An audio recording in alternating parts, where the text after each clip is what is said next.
जलते हुए अंगारों में तुम्हें शीतल जल बरसाना है।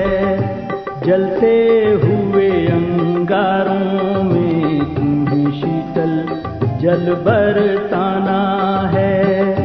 जागो युवा जागो, जरा खोलो अपनी आंखें, तुम्हें सारे जग को जगाना है, तुम्हें सारे जग को जगाना है। जलते हुए अंगारों में तुम्हें शीतल जल बरसाना है।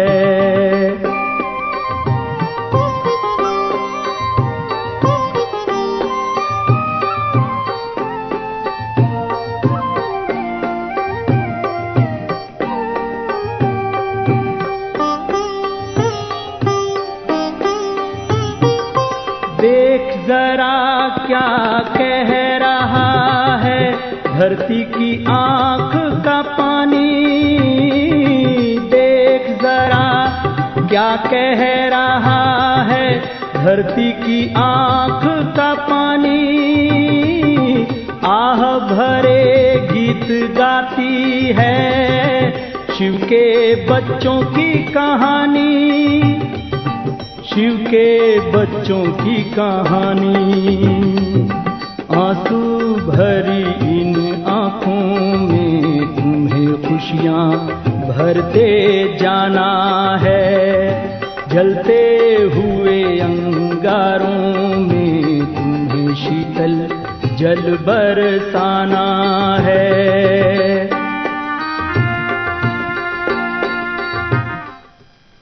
ओम शांति।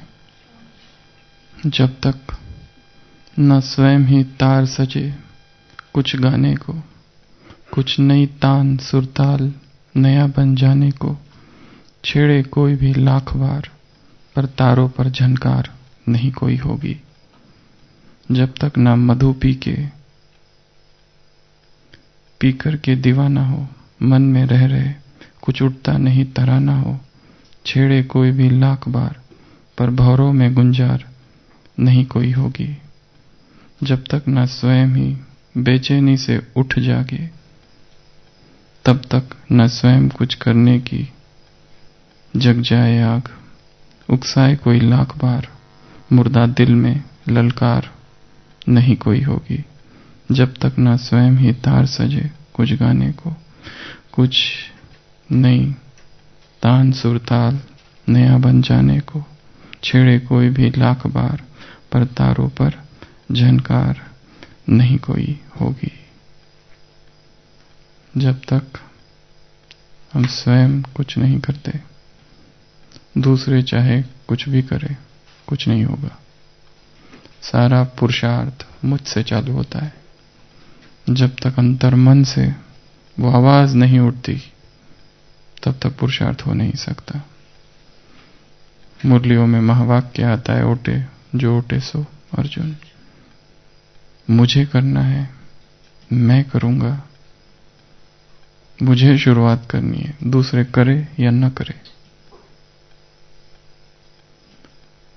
द्रोणाचार्य का जब युद्ध होता है अर्जुन से, द्रोणाचार्य थोड़े से भयभीत से है और अर्जुन उनको परास्त भी करता है एक दो बार। दुर्योधन द्रोणाचार्य से कहता है, आप तो उसके गुरु हो,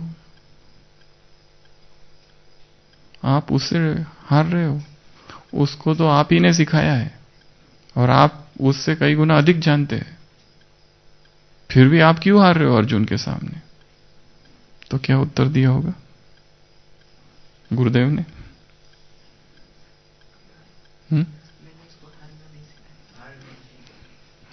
वो कहते हैं कि मैं तुम्हारे भवन में बैठा हूं, सुख सुविधाएं भोग रहा हूं, और अर्जुन का जीवन कष्ट से भरा हुआ है, दुख से भरा हुआ है, हार्डशिप से भरा हुआ है, सत्य से भरा हुआ है, धर्म से भरा हुआ है, और धर्म पांडवों के शिविर में है और मैं इस समय अधर्म के शिविर में हूं और मैंने तुम्हारा नमक खाया है।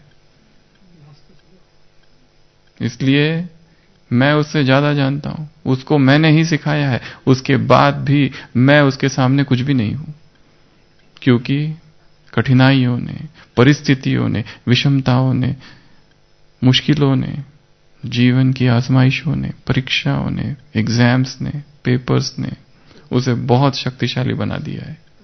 और सबसे बड़ी बात तो उनके शिविर में धर्म है और उनके साथ पांडव पति है, इसलिए मैं भी उससे भयभीत हूं।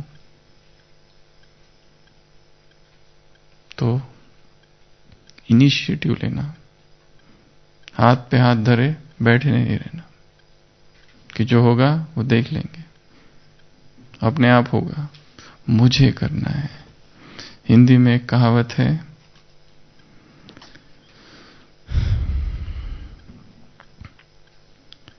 आई तो रोजी नहीं तो रोजा, आई तो रोजी नहीं तो रोजा। आज इसी पर चर्चा करेंगे। आई तो रोजी नहीं तो रोजा। हम बैठे रहेंगे, अपने आप आना चाहिए, नहीं तो हमारा आज रोजा। जैसे एक गुरु अपने शिष्य के साथ जा रहा है, उनके पास एक ऊंट है, रेगिस्तान है तपता, रात में विश्राम के लिए रुकते हैं, तंबू बनाते हैं। गुरु अपने शिष्य से कहता है कि ये जो ऊंट है ना, इसको रात में खूंटी से बांध देना, नहीं तो इस रेगिस्तान में कहीं पर भी चला जाएगा वो कहता है ठीक है। वो शिष्य जाता है, कहता है मेरे गुरु ने मुझे सिखाया है, सूफी संत है वो, कि सारे काम अल्लाह पर छोड़ दो। वो कहता है, ए अल्लाह, ए खुदा, मैंने तेरी बंदगी की है, तेरी इबादत की है, अब तू ही इस ऊंट को संभाल। और एक बार नहीं, 3 बार कहता है ऐसा, और सब कुछ अल्लाह को सौंप देता है, सब कुछ तेरे हाथ में है। सुबह और सो जाता है। सुबह जब उठता है तो ऊंट गायब। गुरु कहते हैं ऊंट कहाँ है? वो कहते हैं ऊंट, वो मुझे क्या पता, अल्लाह को पूछो, मैंने उसको कहा था देखभाल करने के लिए, आप ही ने सिखाया, ट्रस्ट इन अल्लाह, वही तो मैंने किया। कहते हैं अच्छा ऐसा किया तुमने? वो कहते हैं हाँ, आपने सिखाया, और एक बार नहीं 3 बार कहा था ध्यान रखने को अल्लाह को।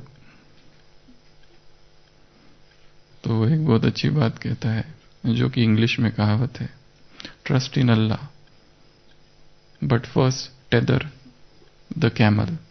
अल्लाह पर विश्वास करो, परंतु पहले ऊंट को खुद बांध के रखो, रस्सी से पहले खुद ऊंट को बांधो, क्योंकि अल्लाह के पास उसके हाथ नहीं है, वो तुम्हारे हाथ का यूज करता है। विश्वास उस पर करो, पर कब करना? पहले सब कुछ करना। आशीष भाई, पहले एग्जाम की पूरी तैयारी करना और फिर एग्जाम देने जाना, और फिर सब कुछ करने के बाद कहना कि बाबा अब जो तू कहेगा। पहले कुछ भी तैयारी नहीं, और एग्जाम देने चले गए, और एमसीक्यू होते हैं आजकल, एक प्रश्न होता है, 4 उत्तर होते हैं, A B C D, Shiv Baba D, Shiv Baba A, Shiv Baba C. अभी एग्जाम दे के आ गए, और फिर 21 दिन का योग, और फिर रिजल्ट आए फेल, सब फालतू है। शिव बाबा इतनी भी मदद नहीं करते, हमने क्या कुछ नहीं किया उसके लिए, इतनी सेवाएं की, इतना क्या कुछ किया, योग लगाया, कुछ भी नहीं। वही तो 1000 भुजा वाला, उसने मदद तो करनी चाहिए थी ना, एक एक प्रश्न का उत्तर उसकी याद में दिया था। पर फिर भी ऐसा हुआ। इंग्लिश में एक कहावत है, God's grace helps you in everything except passing the exam without studying. परमात्मा कृपा हर चीज संभव कर सकती है, एक छोड़ के कि परीक्षा में बिना तैयारी के तुम पास हो जाओ, इंटरव्यू में बिना तैयारी के पास हो जाओ। बिना तैयारी के कुछ नहीं होता है। भगवान की मदद तब मिलती है जब तुम खुद प्रयत्न करते हो, खुद उद्यम करते हो, खुद पुरुषार्थ करते हो, तभी उसकी मदद आएगी। जैसे वो लकड़हारा अपनी बैलगाड़ी लेकर जा रहा है और बीच में बहुत बड़ा पत्थर आ गया, वो उठ गया और जय हनुमान ज्ञान गुण सागर, जय कपी सती लोक उजागर, हे हनुमान जी इस पत्थर को उठाओ। उठेगा क्या कभी? खुद पुरुषार्थ, खुद उद्यम करना होगा तो ही ये काम होगा। तो कहने का भाव, जब तक हम स्वयं नहीं करते कुछ, तब तक ये काम पूरा नहीं होने वाले। जब तक ना मधु पी करके दीवाना हो, मन में रह रहे कुछ उठता नहीं तराना हो, छेड़े कोई भी लाख बार पर भौरों में गुंजार कोई नहीं होगी। जब तक ना स्वयं ही बेचैनी से उठ जाग, तब तक ना स्वयं कुछ करने की आग। जग जाए आग, उकसाए कोई लाख बार, मुर्दा दिल में ललकार नहीं कोई होगी। खुद करना पड़ेगा। दूसरा, चाहे दूसरे कर रहे हैं पर हम क्या कर रहे हैं? हम कुछ भी नहीं कर रहे, तो कैसे होगा? तो ऐसा नहीं होना चाहिए कि जो मिल रहा है वो ठीक है, आई तो रोजी और नहीं तो रोजा। ये ब्राह्मण जीवन का महावाक्य नहीं है। By the sweat of thy brow thou shalt earn thy bread। Bible में लिखा है, तुम्हारे माथे के पसीने से तुम्हें अपनी रोटी पकानी पड़ेगी, खानी पड़ेगी, कमानी पड़ेगी। बिना पुरुषार्थ के कुछ भी नहीं होगा। तो इस ब्राह्मण जीवन में जो ओटे सो अर्जुन, इसका अर्थ क्या है? जो इनिशिएटिव लेगा। इनिशिएटिव अर्थात पहले मैं। आज के मूल्य में भी है, ब्रह्मा बाप को फॉलो करना, कदम पर कदम रखना, नक्शे कदम पर चलना, यही पुरुषार्थ है। और पहले वो मैं करूंगा, दूसरे चाहे करे या न करे, जिसको जो करना है करे, मैं तो निकल पड़ा इस मार्ग पर। अब कोई भी मुझे रोके नहीं, मैं ही हूं मेरा रहनुमा। तो किन बातों में? पुरुषार्थ स्वयं ही करना है। शुरुआत करेंगे सबसे पहला तो अमृत वेला। दूसरे कितने भी बजे उठने दो, मुझे अपना टाइम खुद फिक्स करना है। जिसको जैसा करना है करने दो, जिसको सोना है सोने दो, जिसको उठ के बैठकर सो रहा है सोने दो। इस सब से मुझे कोई लेना देना नहीं है, क्योंकि ब्राह्मण जीवन की नींव, फाउंडेशन अमृत वेला है। नींव ही मजबूत नहीं है तो दिन कभी भी मजबूत नहीं हो सकता है। दिन हिलते रहेगा, हर आंधी, हर तूफान, हर हवा का झोंका उस इमारत को हिलाएगा, क्योंकि नींव सशक्त नहीं है। तो सबसे पहले तो इस अमृत वेले करने में पहले मैं, और जिन्होंने अमृत वेले की किताब बहुत लंबे समय से नहीं पढ़ी है, पहले पढ़ी थी अब भूल गए, उसको वापस रिवाइज करना है। अमृत वेले की किताब है यहाँ पर लिटरेचर डिपार्टमेंट में। सॉफ्ट कॉपी इंग्लिश में अवेलेबल है, हिंदी में तो नहीं है। इंग्लिश में सॉफ्ट कॉपी है पर हिंदी वाली सॉफ्ट कॉपी नहीं है, तो वो वहां से लेनी पड़ेगी। एक बार फिर से रिवाइज करनी है। 24 घंटे में एक बार एक पैराग्राफ क्या कहा है, कौन से वाक्य है अमृत वेले के लिए। क्योंकि अमृत वेला एक ऐसी चीज है कि हर दिन उसके बारे में अगर चिंतन नहीं तो उसमें कम ज्यादा होते रहेगा, या तो टाइमिंग में या क्वालिटी में, कुछ ना कुछ होते रहेगा उसमें। आज 3 बजे, दूसरे दिन 3:30 बजे, कभी 3:45 बजे, कभी 4, कभी 4:15, कभी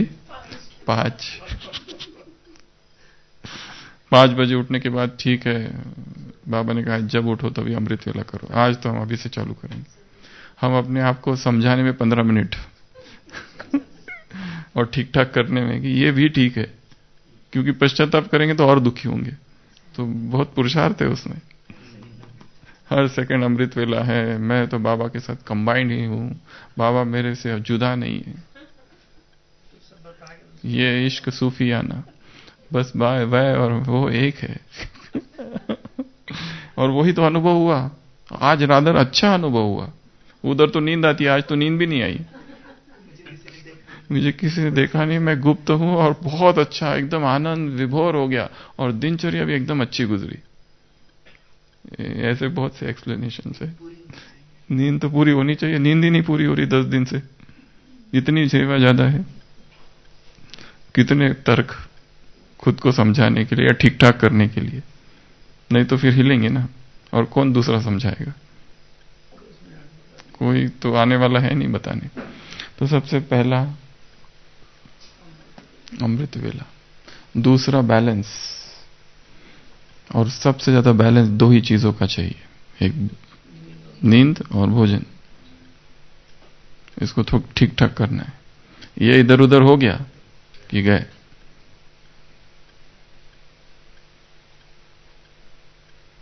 और ये बैलेंस मुझे लाना पड़ेगा, कोई दूसरा नहीं ला सकता। दूसरा मेरे जीवन में क्या चल रहा है वो कभी नहीं जान सकता है।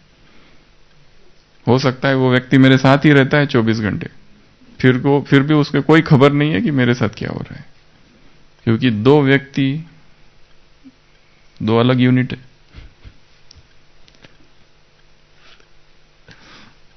इनके बीच में बहुत बड़ी खाई है, एक साथ में रहते हैं पर दीवार है। इनके दरमियान बहुत सारी बातें हैं जो उनको अलग कर देती है। इसके लिए मेरा बैलेंस मुझे खुद लाना पड़ेगा, और तुरंत नहीं आएगा, टाइम लगता है। कोई भी चीज बैलेंस मतलब दोनों चीजें समान। और मनुष्य का मन जैसे कहा डोलता है, पेंडुलम जो है इधर जाता है फिर इधर जाता है। इधर जाने के बाद ये मत सोचना वो राइट जा रहा है, राइट जब जा रहा है तो लेफ्ट जाने के लिए मोमेंटम जमा कर रहा है। इधर जब जाता है ये मत समझना अभी बहुत अच्छा हो रहा है, एकदम अच्छा, पवित्रता, पुरुषार्थ, एकदम यहां जा रहा है। धीरे धीरे इधर आ जाएगा, डोलता है इधर और इधर, उधर और उधर, ऐसे ऐसे डोलते रहता है। बैलेंस अर्थात उसको बीच में रोकना। तो ये मुझे करना है, किसी पर निर्भर नहीं रहना है। अधिकारी और अधीन 2 है। तीसरा संतुष्टता, कंटेंटमेंट। कौन सी बात मुझे अतृप्त किए हुए है? आंतरिक मधुबन है, वायुमंडल है, सब कुछ है जो पुरुषार्थ के लिए उपयुक्त है, फिर भी अतृप्ति है। वो डिवाइन डिस्कंटेंट की बात नहीं कर रहे हम, दूसरे प्रकार की अतृप्ति है, जहां पर कंपटीशन है, जहां पर कंपैरिजन है। इसको ये मिल रहा है, मुझे नहीं मिल रहा है, इसका ऐसा कमरा, मेरा ऐसा कमरा, इसको वो मिला, मुझे नहीं मिला। कंपैरिजन हो रहा है, कंपटीशन है अंदर ही अंदर। ये थोड़े ज्यादा पढ़े लिखे, हम थोड़े कम पढ़े लिखे,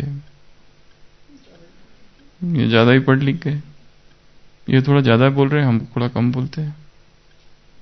सूक्ष्म में, बहुत सूक्ष्म में कहीं ना कहीं कंपैरिजन है, और कहीं ना कहीं मन में है कि हमने ये चीज दादियों में कभी नहीं देखी। किसी दादी को दूसरे दादी को कभी कंपेयर करते देखा? या ईर्ष्या? कभी नहीं, किसी दादी में ये चीज नहीं है। सारी दादी पता नहीं किस ढांचे से बने कौन सा मोल्ड है, कभी उनमें वो चीज ही नहीं है, उससे परे है।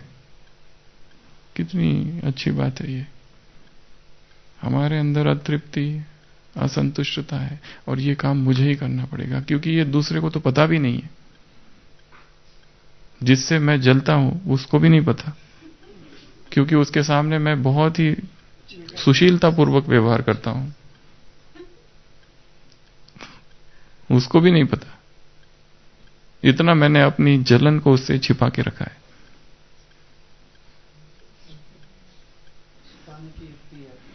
उसके बाद में डिटैचमेंट मुझे स्वयं करनी है, कोई दूसरा नहीं आएगा मुझे सिखाने। कितना मैं डिटैच हूं, ये सबसे बड़ा पुरुषार्थ है। हर चीज से डिटैच। ऐसा नहीं कि मनोयोग से नहीं कर रहे, दिलोजान से नहीं कर रहे, जी लगा के नहीं कर रहे, सब कुछ कर रहे, बहुत अच्छे से कर रहे, परंतु जैसे ही वो पूरा होता है, डिटैच्ड। मुझे कुछ पता नहीं किसने किया। इतनी डिटैचमेंट, ये आंतरिक पुरुषार्थ है, और ये मेरा अपना पुरुषार्थ है, क्योंकि मेरे अतिरिक्त तो कोई भी संसार में नहीं जानता कि मैं कहां अटैच्ड हूं, किस व्यक्ति में, किस यादों में, किस घटनाओं में, किस स्तुति में, किस निंदा में। किसी ने निंदा की अभी तक भूला नहीं हूं, किसी ने स्तुति की, रात को सोते समय भी उसके शब्द याद आ जाते, आहा गदगद हो जाता है हृदय स्तुति की बातें सुनते हैं। किसी ने आके कह दिया, तुमको देखते तो एकदम योगी लगता है। अच्छा, और क्या क्या लगता है उतने से संतुष्ट नहीं है, और क्या क्या लगता है। कोई आकर बोल दे, अरे वो कह रहे थे कि तुम ना बहुत एकदम पावरफुल योगी हो। अच्छा, और क्या कहा। खुशी और एकांत में बैठ के उन खुशी के पलों को याद, और मुंह में पानी। आहा,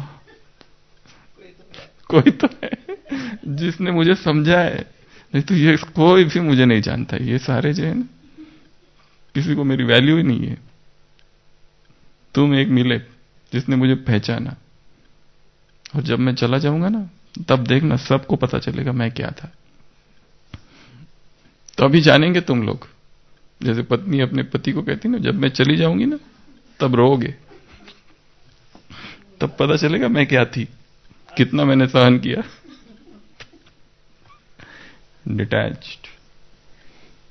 डिटैचमेंट के लिए हर चीज जो खींच रही है, जो बांध रही है, जिसमें मोह है, मोह के धागे, उनको कट करना पड़ेगा। जैसे कल 3 प्रकार की साधना बताई थी। कौन सी? शव साधना, शमशान साधना और 5 मुंड साधना कल बताई थी ना। शव साधना अर्थात अपनी डेड बॉडी के ऊपर बैठना और साधना करते, तांत्रिक तंत्र साधना है ये। तो यहां पर ये सोचना है कि जिसमें बहुत ही ज्यादा मोह है और टूट नहीं रहा है, सारे तिकड़म, हथकंडे, नुस्खे सारे मेथड्स प्रयोग कर लिए, पर मोह जाता ही नहीं है। समझ में आ रहा है ये मोह है, पर जाता ही नहीं, क्या करे। ऐसा कोई भी पॉइंट नहीं है ज्ञान का जो अप्लाई नहीं कर दिया। क्लासेस करा दी पर मोह जाता नहीं है। थाम थाम दंडभेद पूरी टेढ़ी कर ली उंगली, फ्रैक्चर होने को है, पर मोह जाता नहीं। तब ये सोचना ये व्यक्ति मर चुका है, उसकी डेड बॉडी पर बैठकर योग, शमशान योग, शमशान घाट पर बैठ के योग। और शमशान में किसके मुर्दे हैं? वही परिवार वाले सारे जिनमें मोह है। कुछ एक्स्ट्रा प्रयोग करने पड़ेंगे डिटैचमेंट के लिए। उसके बाद में एंथुजियाज्म, उमंग उत्साह। कोई दूसरा नहीं लाने वाला मेरे अंदर, कौन फूकेगा उमंग उत्साह? खुद ही पंप करना पड़ेगा, खुद ही स्वयं को मोटिवेट करना पड़ेगा, ऊपर उठाना पड़ेगा। कोई नहीं आएगा कहेगा उठो, हाथ पकड़ो मेरा, मैं तुमको चलता हूं। बाकी भी तो फंसे हुए हैं, मुझे कहां से उठाएंगे? सब अपने अपने दुख दर्द में कहीं ना कहीं फंसे हैं, अपने अपने पुराने किसी संस्कार में लगे हुए, उसमें छूट नहीं पा रहे। हर एक अपने अपने जेल में। एक कैदी दूसरे कैदी को कैसे छुड़ाएगा? और संस्कार बड़े कड़े हैं। जैसे एक चींटी जो कि नमक के पर्वत पर रहती है, एक दिन एक दूसरी चींटी से मिली जो कि शक्कर के पर्वत पर रहती है। और ये चींटी कहती है ये नमक बहुत ही नमकीन है, मैं क्या करूं, ये बहुत ही अच्छा नहीं है भोजन। नमक शक्कर के पर्वत पर रहने वाली चींटी कहती है तुम मेरे साथ चलो, मैं बताती हूं तुमको। और वो उसको अपने साथ लेती है। 7 दिन तक नमक की चींटी शक्कर के पर्वत पर रहती है, और 7 दिन के बाद वो पूछती है कैसा है अभी? वो कहते वही सेम टेस्ट, कोई चेंज नहीं हुआ। वो कहते हैं माना, क्योंकि तुम बहुत समय उस पर्वत पर रही हो ना, टाइम लगेगा पर होगा।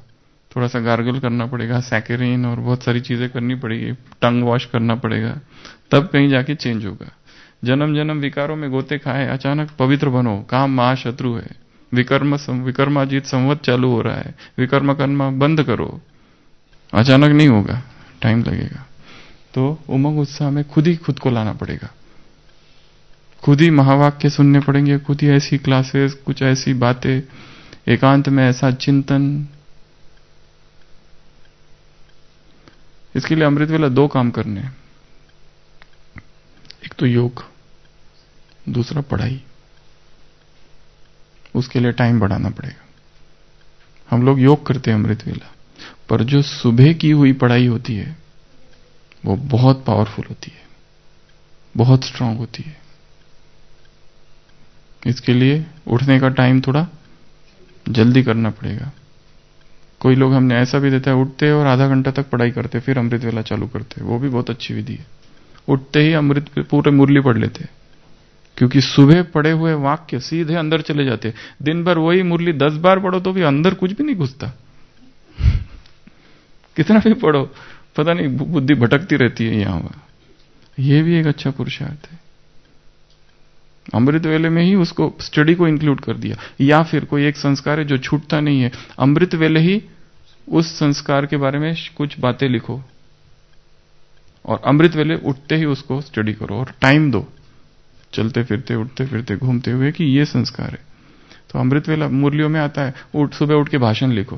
अरे सुबह भाषण लिखने का समय है क्या? योग करने का समय, पर मुरलियों में आया है सुबह उठ के क्या करो, भाषण लिखो। क्यों? क्योंकि बुद्धि एकाग्र होती है। स्टूडेंट्स भी क्या कहा जाता है, अर्ली मॉर्निंग उठो और पढ़ाई करो। क्योंकि हम लोग योग करते हैं, बहुत अच्छी बात है, पर पढ़ाई को भी कम से कम, अगर 1 घंटा योग है तो 5 मिनट पढ़ाई होनी चाहिए। अमृत वेला पढ़ाई, प्रॉपर पढ़ाई जिसको कहते हैं, डिटैचमेंट, एंथुजियाज्म। उसके बाद में एफ, फूड।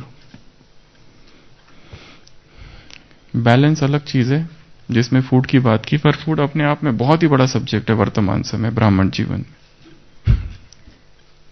फूड का साम्राज्य, भोजन का साम्राज्य बहुत ही बड़ा है, पर यह ना भूलना पवित्रता भोजन से अधिक महत्वपूर्ण है। पवित्रता का महत्व ब्रह्मा भोजन से ज्यादा है। अगर फूड की वजह से वो कॉम्प्रोमाइज हो रहा है, भोजन की वजह से, स्वाद की वजह से, चाटुकारिता की वजह, चटोरेपन की वजह से, तो उसमें कुछ करना पड़ेगा। इंद्रिया अगर उत्तेजित हो रही है तो कुछ तो करना पड़ेगा। उसके बाद में शुभ भावना, शुभ कामना, गुड विशेस, ये किसको लानी पड़ेंगे? दूसरे मुझ में नहीं डाल सकते। ये तो मुझे ही पता है कि मैं किससे घृणा करता हूं, किसके प्रति मेरे मन में नफरत है, किसके प्रति सम्मान कम है। ये जो लोग हैं आगे आगे करते हैं, हर बार देखता हूं उनके प्रति सम्मान कम है मन में। इसका मतलब कि डिवाइन प्लानिंग को मैंने समझा नहीं है। इसका मतलब मुझे शक है भगवान की व्यवस्था पर। इसका मतलब कर्म फिलॉसफी ठीक से अभी तक बुद्धि में नहीं गई है, क्योंकि मैं घृणा कर रहा हूं किसी से, नफरत की भावना है, बदले का भाव है, इसने मेरे साथ ये किया, छोड़ूंगा नहीं, एक ना एक दिन तो देख लूंगा। और उसके साथ अगर कुछ हो जाता है तो खुशी होती है, मेरे साथ किया था ना, अब देखा कर्मों का परिणाम, फ्रैक्चर हो ही गया ना। हमको ऐसा बोला था, छोड़ेगा थोड़ी ना भगवान तुमको। बाइबल में एक जगह लिखा है कि अगर तुम्हारा दोस्त मर गया और उसके प्रति तुम्हारे मन में घृणा थी पहले, और तुम उसके कब्र पर जा रहे हो और फूल चढ़ा रहे हो, मत चढ़ाओ, पहले जाओ मन ही मन उससे माफी मांगो, फिर आओ और चढ़ाओ। कोई एडमिट है और एडमिट पेशेंट को देखने जा रहे और मन में सोच रहे अच्छा हो गया, और फूल लेके जा रहे, कैसे अभी ठीक तो है ना, दर्द भी तो कम है ना, फूल, और वापस कुछ चाहिए तो बोल देना। पर मन में घृणा है।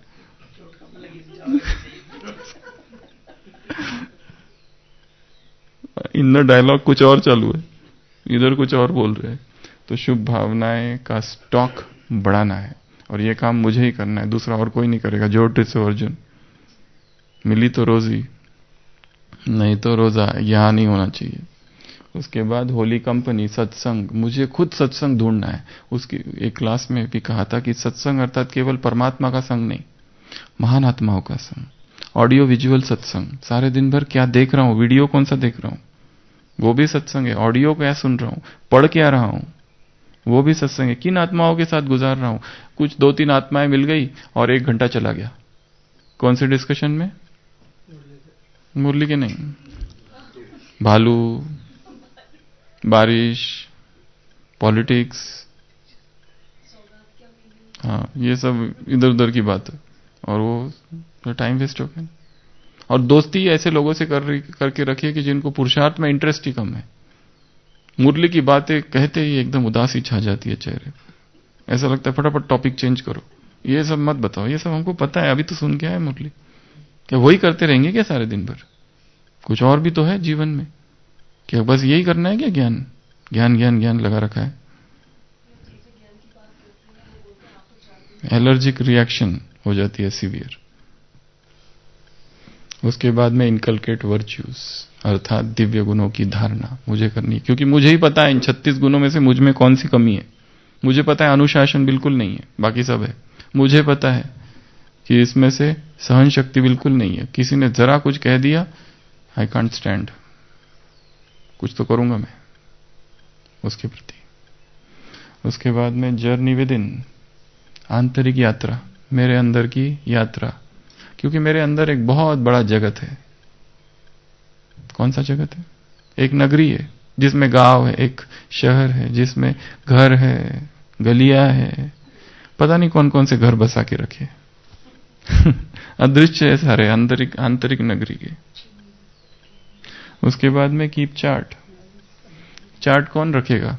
मैं खुद ही रख सकता हूं, दूसरों को मैं दिखा सकता हूं, ये मेरे 1 महीने का चार्ट है, देखो।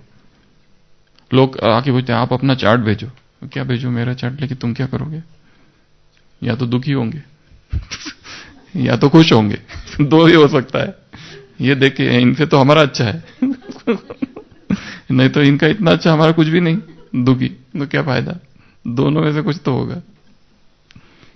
चार्ट और चार्ट का संबंध खाली लिखने से नहीं है। कई लोग कितने महीनों से, वर्षों से चार्ट लिख रहे, पर परिवर्तन कुछ भी नहीं है, क्योंकि वो नेमिनाथ की तरह है, लिख रहे 5%, क्या 10%, 50%, 100%, खाली खाने भर रहे। उसके भी मार्क्स है, वो दूसरी बात है, न लिखने से तो वो ठीक है, पर चार्ट बहुत बड़ी कला है। वो तो क्या गलती हो गई है, कैसे मैं उसको ठीक करूं, और कैसे ये हमेशा इसकी बात कभी ना हो, ये है पुरुषार्थ।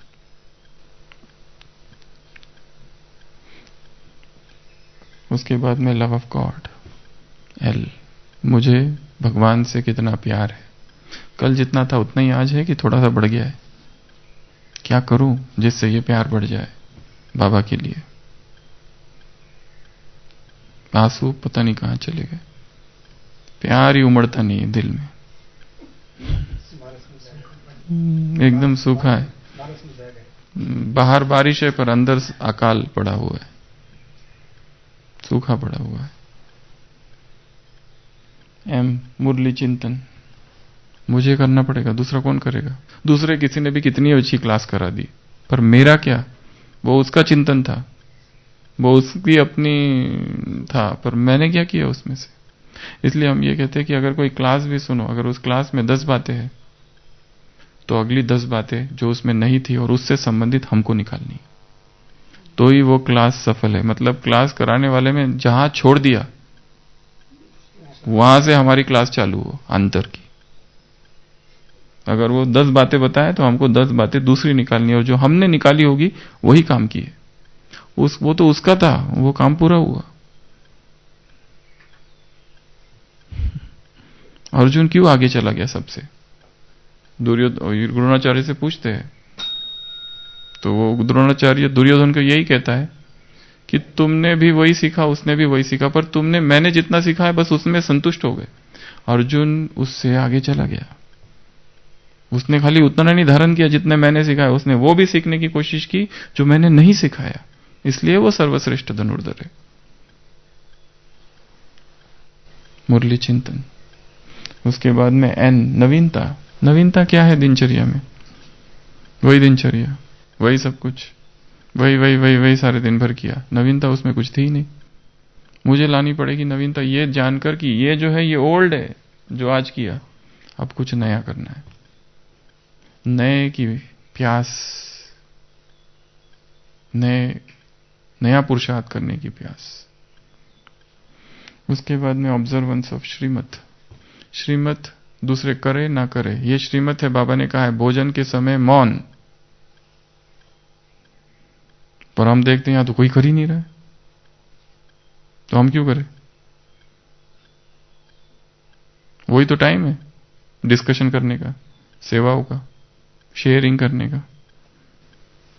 मौन। उसके बाद में प्यूरिटी। ये मेरा अपना आंतरिक सब्जेक्ट है, प्यूरिटी। बाहर से कितना किसको क्या दिखाऊं उसका कोई लेना देना नहीं है, अंदर कितने दाग है। रात की स्याही दिन के उजाले में उजागर हो जाती है।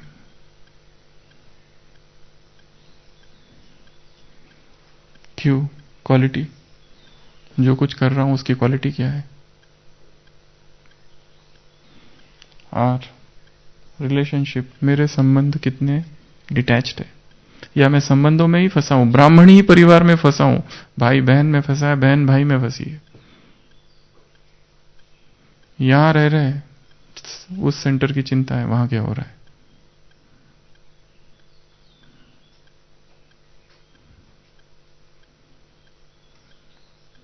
यहां रह रहे डेली कॉल्स, कॉन्टैक्ट्स, फैमिलियरिटी, ये सब ना तो वो उसका कल्याण कर सकता है ना वो उसका कल्याण कर सकता है। हर एक को अपना कल्याण यहां खुद करना है। किसी से फोन पे बात करके कभी कल्याण नहीं होने वाला है। अच्छा हो कि भगवान के सामने बैठो, वो कुछ टचिंग दे दे तो समस्या हल हो जाए। घंटों घंटों उन पर बातें वेस्ट, कोई मतलब ही नहीं है। साइलेंस, सॉलिट्यूड, मौन और एकांत। मुझे अपना मौन एकांत खुद निकालना है। कोई मुझे नहीं कहेगा तुम चुप हो जाओ, मौन हो जाओ, या बोलो या ना बोलो। ये तो मेरा अपना आंतरिक पुरुषार्थ है। सॉलिट्यूड, एकांत। हम कहते हैं हमारे पास एकांत ही नहीं है, इतना सेवा, इतना सेवा। कितनी भी सेवा रहने दो, कितनी भी सेवा रहने दो। हमने देखा है, यहां से कभी एक बार अहमदाबाद गए थे और 2-3 भाई थे यहां से, इतनी बिजी शेड्यूल में भी अपने वॉकिंग का टाइम निकाल ही लिया उन्होंने। वॉकिंग कर रहे थे हॉस्पिटल, अभी इधर शिफ्ट किया आईसीयू में भाई साहब को, और वो वॉकिंग कर रहे वहां के वहीं 15 मिनट, क्योंकि रोज डेली आदत है वॉकिंग करने की। जिसको टाइम निकालना है कैसे भी निकालेगा, जिसको एकांत निकालना है कितनी भी व्यस्त दिनचर्या उसमें एकांत निकाल ही लेगा, क्योंकि भगवान की आज्ञा है वो। उसके बाद में ट्रस्टी, मुझे ट्रस्टी बनकर रहना। ये सब कुछ देखते हुए मेरा यहां कुछ भी नहीं है, सब कर रहा हूं पर मेरा कुछ भी नहीं है, मुझे पता है अंतर से। आज सब कुछ दिख रहा है, एक दिन सब कुछ चला जाएगा, फिर भी मेरी स्थिति सेम रहे। आज डिपार्टमेंट है, ये है, वो है, ये है, सेवाएं है, जिम्मेदारी है, कल कहेंगे आउट, दूसरा कुछ ले लो, तो भी स्टेबल। लोग इससे डिस्टर्ब हो जाते हैं। जैसे स्थान चेंज करने को बोलो डिस्टर्ब, कमरा चेंज करने को बोलो डिस्टर्ब। कमरा छोड़ो, ये चेयर, सीट, डायमंड हॉल में बैठे, किसी ने कहा यहां नहीं उधर बैठो, उधर गए डिस्टर्ब। बाबा आए गए, पूरा कुछ ध्यान ही नहीं लगा। कैसे कैसे बाबा के बच्चे हैं, उसी का पूरा रिसर्च चालू है, अंदर चिंतन चालू है। जिसने हमको उठाया, हाँ, वो भी सबके सामने बोल दिया, फिर तो बुरा लगा, बहुत बुरा लगा। ये बुरा लगना अच्छी बात है, बुरा है कि अच्छा है? बुरा लगना बुरा है कि अच्छा है? उसको ही पूछना पड़ेगा।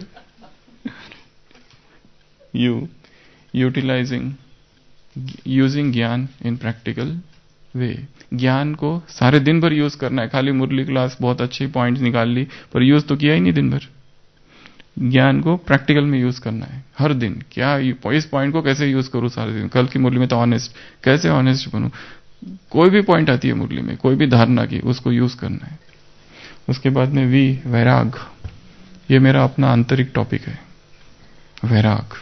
अंदर से क्या मैं अटैच हूं? अगर कहा कि 4 दिन बिना मोबाइल के एक ही कमरे में बैठ के रहना है, बस शांति से रह सकूंगा? कोई कहे केवल बाबा को याद करो बस, कोई कांटेक्ट नहीं किसी से, बेचैनी तो नहीं होगी? व्हाट्सएप में क्या मैसेज आ गए, किसी को फोन, उसके बाद में W वेकफुलनेस, जागरण। सोया हूं कि जागा हूं? कहीं ना कहीं मैं सोया हूं, कई बातों में सोया हूं, जागना है। एक्सरे, खुद की चेकिंग। कोई दूसरा कौन आके करेगा मेरी चेकिंग, मुझे खुद ही करनी पड़ेगी।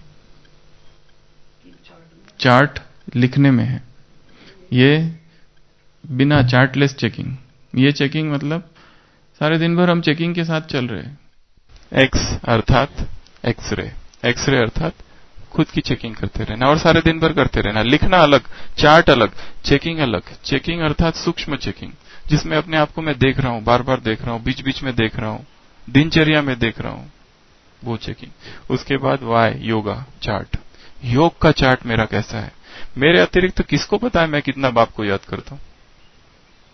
कोई मुझे देख ले, सारे दिन भर मैं कमरे में बैठा था बाबा के, वो सोच रहा है बहुत बड़ा योगी है, पर हम अपने दुखों को बाबा को सुना रहे थे कि इसने मेरे साथ ये कर दिया, वो कर दिया। योग तो था ही नहीं, कुछ और ही कर रहे थे हम। तो रियल योग का चार्ट कितना है? और लास्ट है जेड, जेड अर्थात Z security, Z plus security. मैंने ऐसी कौन सी सिक्योरिटी अपने इर्द गिर्द लगा के रखी है कि माया आए ही नहीं? कितने कमांडोज लगाए? जेड प्लस में कितने रहते हैं वो अब देख लेना। एक होता है जेड, एक होता है जेड प्लस। तो जेड प्लस में कितने लोग होते हैं? वीवीआईपी जो होते हैं, बहुत ज्यादा वीआईपी, उनके लिए जेड प्लस सिक्योरिटी होती है। कमांडोज लगाए जाते हैं उसमें, कितने? 30 या 40 एक व्यक्ति के लिए।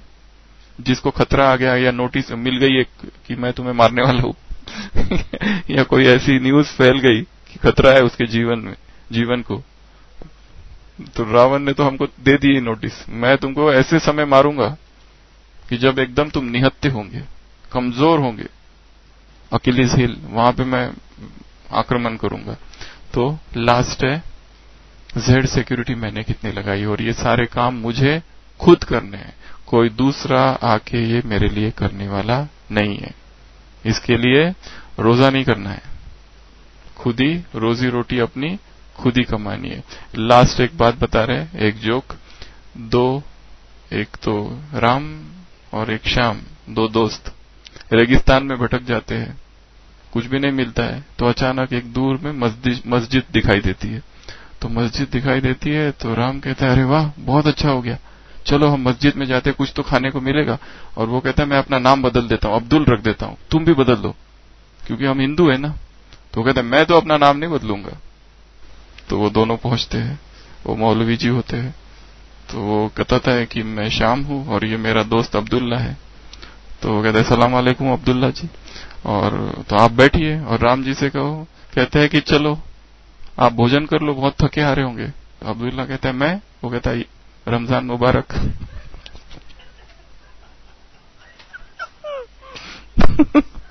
ओम शांति।